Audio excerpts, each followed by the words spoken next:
Balitang tapat, balitang sapat, balitang para sa lahat. Ito po si Shamira Ramaki, ang inyong tagapaghatid ng balita. Magandang araw Taguig, magandang araw Pilipinas. Biyernes ngayon, ika-22 ng Marso, taong kasalukuyan. Narito na ang mga nagbabagang balita.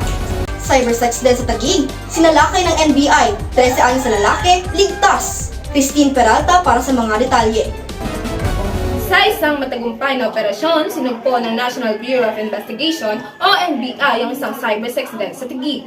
Isang kabataang lalaki edad 13 ang nailigtas mula sa pang-aabuso. Natakot ang biktima dahil sa mga bantang ihabga mula sa suspect, kaya hindi nagtagal ay nagsumbong siya sa kaniyang tiyuhin. Agad namang kumilos ang NBI upang sagipin ang biktima at arestahin ang suspect. Subalit, nahayag ang kasinungalingan ng suspect nang ipakita ng tiyuhin ng biktima ang mga screenshots ng kanilang pag-uusap, kung saan lumitaw ang mga bantang ginawa ng suspect laban sa biktima. Ano po naging reaksyon niyo sa nangyari? Sa totoo lang, wala akong alam sa nangyayari. Hindi kasi ako sa trabaho, hindi ko pa malalaman hanggat hindi sinasabi sa akin ni Ivan. Alam niyo po ba na yung kinakausap niyo ay minor de edad? Di po, wala po akong kaalam-alam na minor de edad lang kinakausap ko. Totoo bang pinagbantaan mo na papatayin mo ang pamilya niya pag hindi siya nag-send?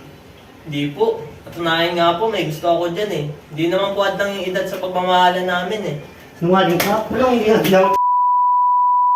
Ano? Sinungaling ka! Sinungaling ka! So, ang suspect po natin ay nakalabag sa Republic Act 7610 o Special Protection of Children Against Abuse, Exploitation, and Discrimination Act. So, may previous records na po siya dito sa amin at similar crime din po ang kanyang kinumit.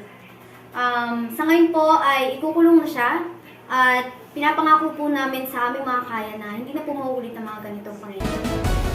Ngayon, ay patuloy pa rin ang pag-iimbestiga ng NBI sa kaso laban sa suspect. Christine Peralta, balik sa iyo, Shamira. Maraming salamat Christine, at iyan ang balitang tapat, balitang sapat, balitang para sa lahat. Ako muli si Shamira Ramaki, ang inyong tagapaghatid ng mga nagbabagang balita.